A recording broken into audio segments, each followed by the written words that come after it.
Good morning, everybody. I'm Lauren Cohen, international legal and real estate investment expert, and the host of this podcast, Investing Across Borders, where we teach you how to invest, live, work, and play across borders. Because after all, what's work without play?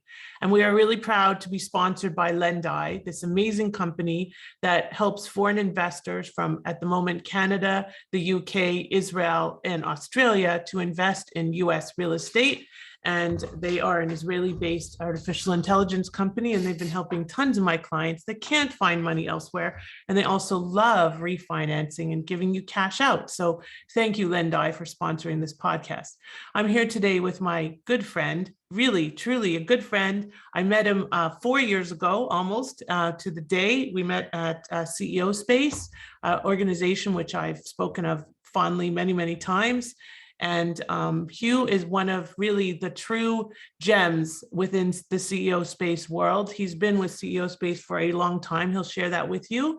And we met and instantly connected. At the time I was building my nonprofit. He has since helped many of my clients expand their nonprofits, build up their boards. He teaches people how to build a nonprofit as a business, which is huge. And he doesn't just do this for US-based nonprofits, but also for nonprofits all over the world. And he applies amazing tools and techniques. And he is just a wonderful person and a nice, just a very kind, gentle man. So thank you for joining us, Hugh. It's great to have you here. Welcome. Well, thank you. I'm honored to be here, Lauren. Always an honor to be in your presence, whether by Zoom or in person. Hugh, why don't you give us a little bit of a background on you rather than me speaking your bio? I'd rather you to share what you think is the most salient. Well, I was born a long time ago. I'm 75. At least somebody's older than me, thank God. That's right. But I'm in my third career. So merchant one career, a music director one career, and now I work in the area you might call capacity building. It's a buzzword in the nonprofit world, which ought to work in the business world as well, but it's leadership and organizational development. It's how we get things done. And so I spent a career as a music conductor, but 10% of my job was music. 90% was all the infrastructure that allowed me to do the music. So when I stepped on the podium, picked up the baton, 90% of the work had been done, and that was the part that sparkles. Most of us, whether we're running a tax-exempt business, a for-purpose business, or a for-profit business, we still have to have the roadmap like the music that the conductor has. We still need to build high-performance teams like the orchestra and the choir. And we'll still need to have a clear vision, and we need to direct the process. So it boils down to us as a leader, and then having the right people in the right seats on the right pathway. So it's our duty and delight to define what that pathway is and then lead it. Right, absolutely. It's so true because, in what I do and what anybody does, if you don't have a path, I pave a path to invest, live, work, and play across borders. I pave a path to getting a visa. If you don't have a path, and so many nonprofits, unfortunately, are guilty of this, is that they set up and they're like, oh, I can raise money tax-free and blah, blah, blah. And that's all they think about. And they don't think about running it as a business. And you still need a plan. And it's that strategic plan that is so critical to your success. And, one of the beautiful things that Hugh brings to the table is the knowledge about how to deal with multiple different personalities, because he is, he's very involved in his church, and he is a conductor, and he is a musician, and all of these things play a role in his ability to deliver messages and opportunities to the nonprofit world. And, it's just been really a pleasure to know Hugh. Hugh, can you give us a few examples of some of the challenges that you've had when dealing with people from outside of the country? Well, one of the biggest clients I served was a nonprofit in Germany, Polheim. And when I met them in 2007, they had produced for 20 years really high quality competitions of choirs all over the world. Wow. And nobody in America even heard of them. And so they wrote 100 letters to 100 mayors and nobody answered. So they hired me. Why don't we get attention? So Americans don't really know what goes on outside of our country very much. Ain't that the truth? So they hired me, and so we identified 52 cities, and we, instead of going to the political side, we went to the business side. We went to the Convention and Visitors Bureau, and so we had all of those responded, and then 11 said they'd actually invest in an event, and then narrowed down to 3, and we did site visits, and then they started saying, well, we don't pay for the social groups like the Shriners. We don't pay them to come. Right. We pay you. So we talked about the economics of it, and they did pay up. And so in Cincinnati, Ohio, they hosted the event. So what happened in 10 days was it was the focus, the world focus on the art of music in Cincinnati, which is by coincidence, the longest standing choir tradition in America. So, Wow. but bottom line was they said, nah, we don't want to do, we have to pay money, but they raised $10 million in sponsor money, and they got to keep all the ticket proceeds. And at the end of 10 days, this was a 10-day event with twice as many participants as the Olympics and 450 choirs from 100 countries. So at the end of 10 days, their press release said they had brought $83 million into the local economy. So Wow. everybody won. And what I noticed is what you deal with 100 countries, you have different traditions in singing, but you also have different traditions of making deals, having conversations. And what is the policy and the procedure? It's different in Egypt than it is in Mexico, than it is in France, than it is in China. So we had all Than these. it is in Canada. Canada, Israel, we had choirs from all these, South Africa. So not only did they sing differently, we had to talk to the entities in those countries Right. about the agreements, because there were lots of agreements, because there was lots of money changing hands when you're bringing a whole choir over to a place, and they booked 110,000 hotel room nights. That was a big deal. Mm-hmm. And so Wow. writing the contracts with all the venues and writing the contracts with all the entities, there's a different perspective and just understanding how people approach. Like I used to be in the business of running tours from, church leaders. And if you go to Egypt and you want to talk to a hotel owner, you have to spend time with them before you earn the right to talk about business. And that's very different in America. You sit down, you make the deal, and you're done. Right. So They don't have time. and so it's different perspectives, and it not bad or good. It's just how do we understand? And in Asia, you open a door for a woman, they're embarrassed because that's not what you do in Asia. So Goodness, no, and so there's and a you don't hand them cards. You present the card and you bow, and it's definitely challenging once people think it's just like anything. One of the things I teach about investing cross borders is that it's not one size fits all, and the rules of the game change no matter which border you cross, sometimes even across state borders, for goodness sake, right? Absolutely. And this was investing because everybody was investing Right. in a result in different currencies, different traditions, different performing styles. So they had to pull that all together and magnificently. So fortunately, they had by that time 25 years of experience. But you do an event in China, you do an event in South Africa, you do an event in America. It's very different. Very. The way that people do business, I don't think people that don't do business beyond borders understand. It's only once you start investing and doing business across borders that you start to realize how culture plays such an important role. And Americans are seen as tough. I mean, let's talk about Israelis. Israelis, compared to Americans, are tough. So Israelis have to adjust the way they do business when they come to America. And most Israeli companies do come to America. The same goes for a Chinese company, which may be, there's just such different ways of doing business in different regions of different countries.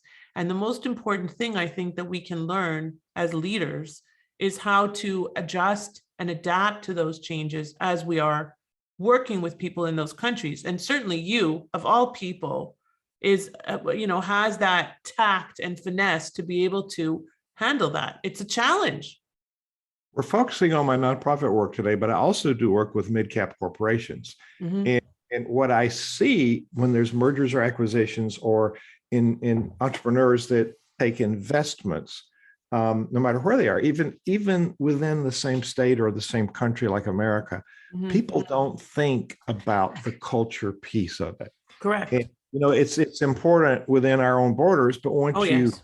go outside the borders, it's magnified. It's 100% magnified. And you're right. Like when one company takes over another company, let's talk about even Amazon and Whole Foods, right? They're Yeah. different. I mean, that's a totally high level of a takeover or a merger or whatever you want to call it. But you see the transition happening. It starts gradually and it moves and moves and moves and moves. And now they're all integrated. That's not always seamless because culture, when you have a larger business, especially, or a smaller business, culture is the name of the game. One company could be very laissez-faire and very generous and offer a lot of like educational stipends and so on. And the other company might be like, come to work these hours, go home, you're done. Very, staunchy and hardcore. And pulling those two together is not for the weak of heart. And somebody like yourself would know how to navigate through those waters. And I think that whether you're in the nonprofit world or the small cap world or the mid cap world or even the large cap world, because these mergers are happening every single day. And these days, certainly, especially over COVID, we've seen mergers of very unexpected partners, right? Yeah. And many of them are train wrecks, even the big companies. Yeah, even the big companies. GE acquired a company, the next town over here, and completely changed everything. And all the integrity of the company was in the employees that had the tracking, and they left. Yeah.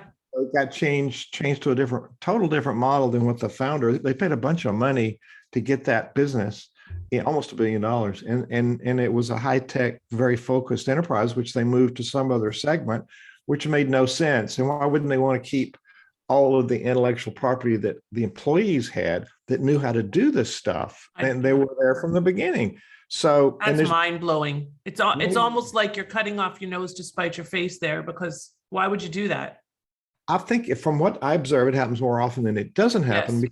Because people think about leadership as soft skills, but when you hit the wall, it's pretty hard. Yeah, that's for sure.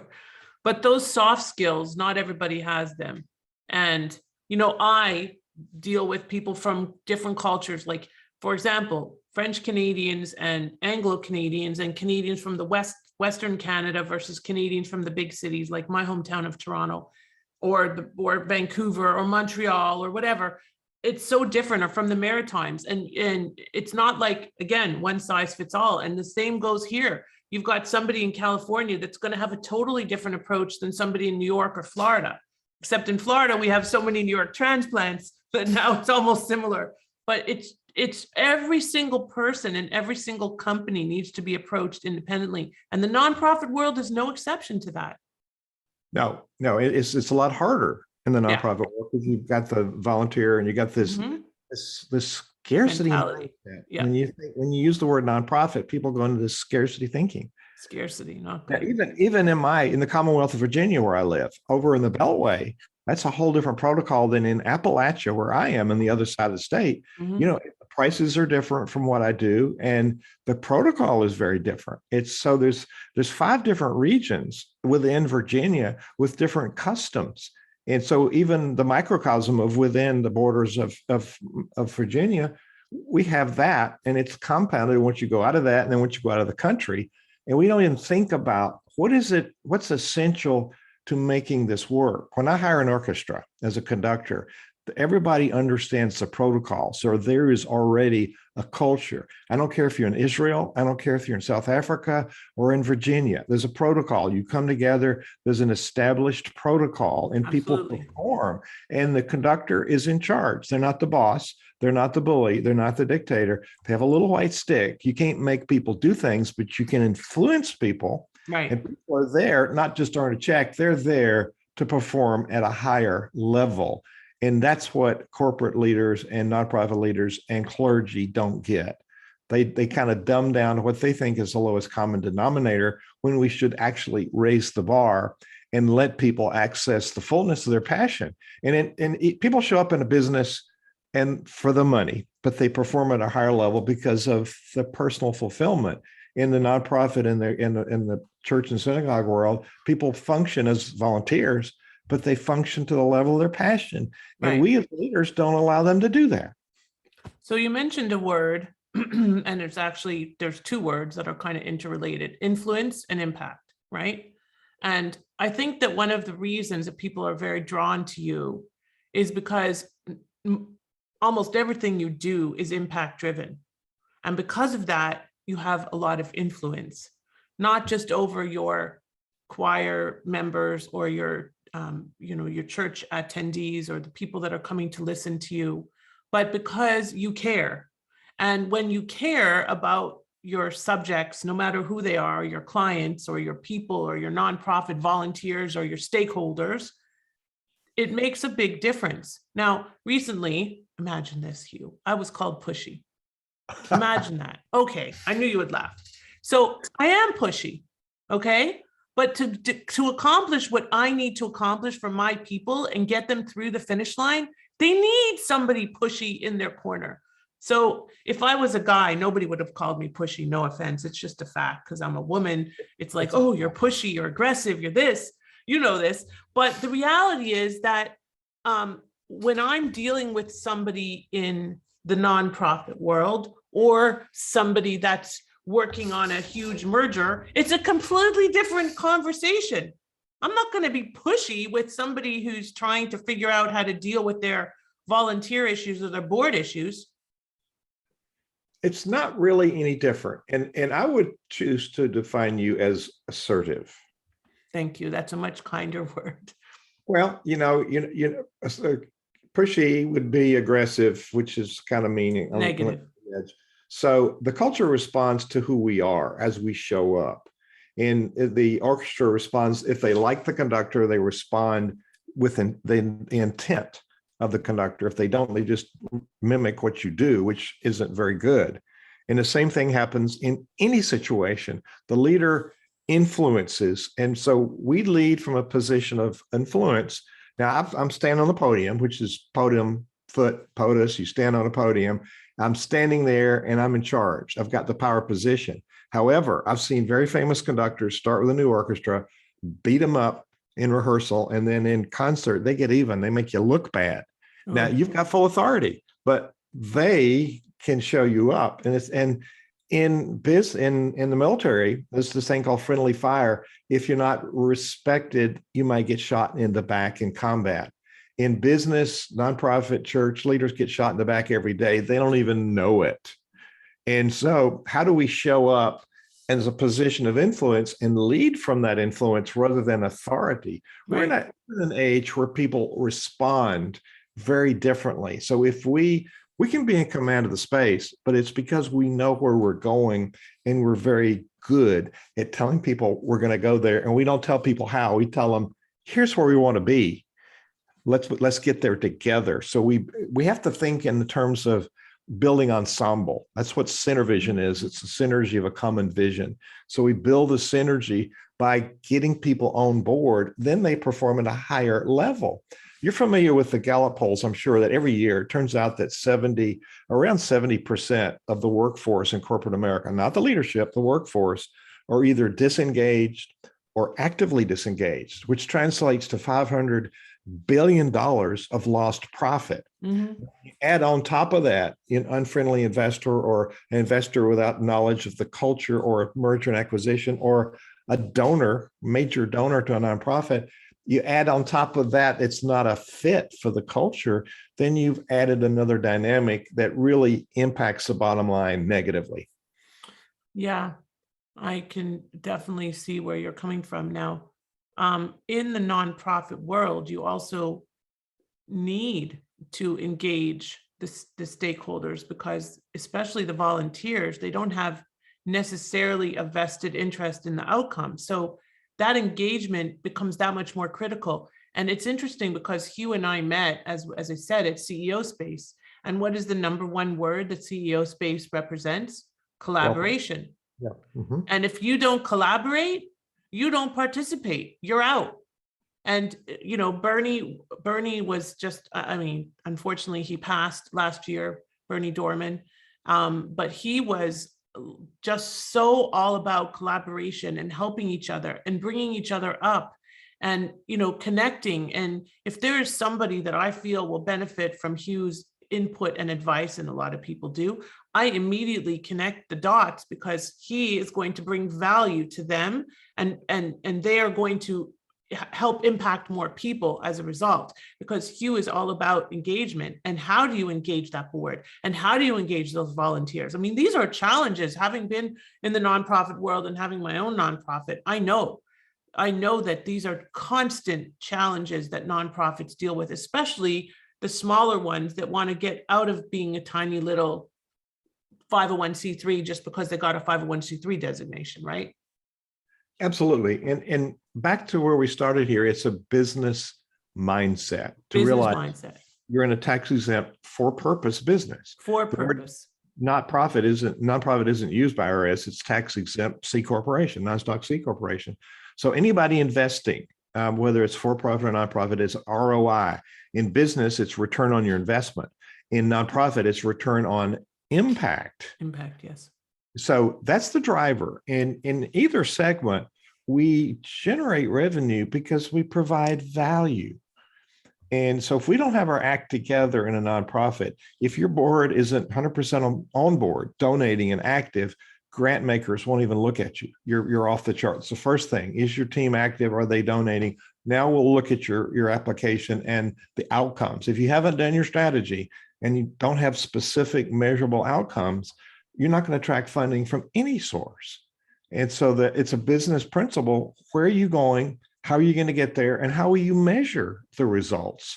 And those are all leadership pieces. We don't think they are, but that's what they are. It's the frou-frou soft stuff. No, it's how do we quantify what we're doing? How do we create the pathway? And then we've got this great asset in the nonprofit world, all the volunteers who want to show up and give their time, their talent, and their money because they have a passion for what you're doing. So how do we activate those, being clear about the value that we represent and the value that we give to the communities we serve? Yeah, I mean, it's so very true. And business mindset in a nonprofit, and also international mindset, raising money internationally and potentially taking your nonprofit across borders. These are big opportunities. I mean, once people start thinking about their nonprofit as a business and changing their mindset from, oh yeah, I'll have a nonprofit, to this is a business where I can have a huge impact on people and help integrate them into society, involve them in something that they are, as you said, passionate about. And you can do this literally anywhere and help them also to find a place to be philanthropic, make a difference, have an impact. Everybody wants this to some degree. And it's just a matter of pulling it out of them sometimes and getting to the core of what makes them tick. So I regularly interface right now with people in various African countries, Singapore, Philippines, Gold Coast of Australia. But what unites us is, what do we have in common? I spoke about the choir competitions. We have in common excellence in performance of choral music. It's the choral art that world peace came together because people were celebrating what they had in common. So we forget to think about, what is it we want in common? We want to drive value. We want to earn money. We want to create impact in people's lives. So starting with, what do we have in common? How do we align, regardless of where we are? Now, even in America, I'm a boomer. We have the same values as millennials. We approach it very differently. So if I try to treat a millennial like I want to be treated, that's where the golden rule breaks down. It doesn't work. They need to be treated like they want to be treated. Right. So that's true of any culture. And so what do we have in common? What do we have in common? And why is that important? So in any sector, especially this tax exempt business sector, we work with our passion and we work for the benefit of humankind. That's philanthropy, love of humankind. Love of humankind. I think that we've all been lacking in that a little bit over the past few years, right? Everybody's attacking each other, this, that. I mean, yeah, lots of this is a sweet spot for those of us in the nonprofit world. Where, you know, everybody in government points to everybody else as being guilty. Find anybody that's innocent. Come on. We have a track with nonprofits that we can unite people who aren't in that sector. We're doing good. We're boots on the ground. We raise independent money, and we follow our vision. So we've got a track to unite people in the goodness that we represent. Hugh, how can people reach you if they want to connect with you and learn about how to engage their nonprofit, especially their boards, their stakeholders, their volunteers, literally anybody and everybody? Well, my name is Hugh Ballou. That's my real name, HUGHBALLOU. And you can put .com, Hugh at HughBallou.com, or you can book a time with me at HughCalendar.com. You can get on my calendar and we can chat about where you are. 15 minutes, I can give you a lot of value. And I'm happy to talk to people in this space, no matter where in the world they are. Correct. We're united in purpose in providing this philanthropy, this good for humankind. We're loving humankind, and we can do better together. That's a Southern thing. You know, in the South, we have our own language. None of us is as smart as all of us. So when we come together, we rock. That is the truth. That is the truth. I thank you for being here today. Again, I'm Lauren Cohen, international legal and real estate expert, here with my good friend Hugh Ballou, whom I met at CEO Space. And thank you to Bernie Dorman for creating that space for amazing people like us to connect. I thank Lendai for being the sponsor of this podcast, where you can find ways to access investment for foreigners investing in U.S. real estate, non-owner occupied. And please do subscribe to the podcast, give it 5 stars, and also please subscribe to my YouTube channel, surprisingly called Investing Across Borders. We would love to share all of our webinars and podcasts with you. Thank you again, and have a wonderful holiday season, everybody. Thank you. Bye for now.